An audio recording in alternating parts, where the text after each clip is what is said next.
Hi everyone, welcome to today's tutorial, and in this video I will be showing you how you can recreate this watercolor effect on your typography. So it's super easy to do, and let's just quickly dive right in. So for this video, the document size that I will be using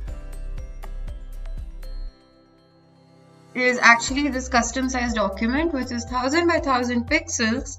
And I will be renaming my document as well, called the Water Effect Typography. But yeah, you're free to use any type of, you're actually free to use any size of document size as you like. Some of them, actually majority of them, is already being preloaded by Adobe Illustrator.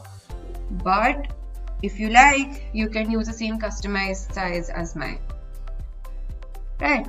So what we're going to do now is that I will be creating a background color. So I'll be adding a background color behind. So when you open your document, by default this layer 1 comes up. So I'll double click on my layers panel and rename layer 1 to background, like that. Now I will be using this rectangle tool, and I do not require the stroke. And for the fill, actually I'll be using a really light gray color, and click on my document once, and I will be giving the size the same width as my document, which is 1000 by 1000 pixels, and okay. Now with the help of the selection tool, I'll just drag my box and place it onto my document like that, and go ahead and lock my layer as well. So the reason why I'm locking my layer is because I do not want to accidentally delete my background color or make any changes in that, so it stays in place that way. So what we're going to do next is that I'll create a new layer by clicking on this icon which says create new layer, and rename this as well to text. Now I'll type out my word. To do that, we'll be using a type tool and clicking on our document like that. So you can type out anything you want. So let's just type out a word, say painting, and go back to my selection tool, and when I do that, my entire text gets selected. So what I'm going to do now is I'm going to scale up my scale up my word. So by default it's 12. So over here, the font size option, I'll scale this up to 200 points like that, and I will be changing the font style as well to this one, Gabriola. And wait, I forgot one letter. Yep, like that. Okay.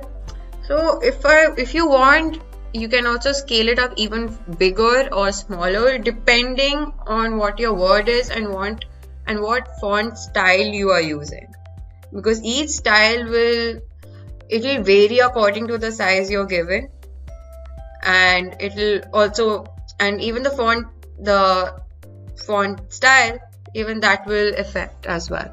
So if you want, we can also revamp this even further.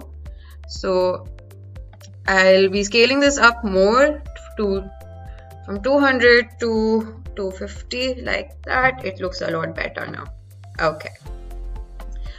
So what I'm going to do now is that I will be opening up an image, which is this, what you see, this watercolor effect that's there on the text. So to do that, we will be clicking on Ctrl+O and choosing a watercolor effect image right here. So you can easily download such kind of textures from Google. If you just type out watercolor textures, and you'll find lots of images, something like this. So we're just going to drag our image on top like that. And we're just going to scale this up even more by clicking on Shift plus Alt like that, and making sure that it actually covers all our text. So now that my image is still selected, what we're going to do is right click and go to Arrange and say Send to Back, and just making sure that our text actually is right in front of our image. Right, so I'll just centrally align this by selecting both of them, going to the Align panel and clicking on Horizontal Align Center like that. So what we're going to do now is I'll select both of these objects again, and I will be using the shortcut key for the clipping mask, which is Ctrl plus 7. And when you do that, the effect automatically comes onto our text like that. Okay, so we can go ahead and add other effects as well. So I'll close this image. Yeah. So let's add a drop shadow as well. So for that, we'll make sure that our text is selected. Go to the effect panel here. Go to Stylize and Drop Shadow. And over here, the drop shadow box pops up. And if you click on preview, you can see that like this shadow is added right behind our text like that. So by default, the opacity remains to be 75. You can play around and see which one looks better for you. But usually it's just multiply, and we just let it be the way it is. We do not really play around with the X or the Y offset over here, because these two will actually will just help changing the angle of your drop shadow. So if you look carefully, it does change slightly, but like that. And if I'm happy with this 75%, and click on OK, and that's it.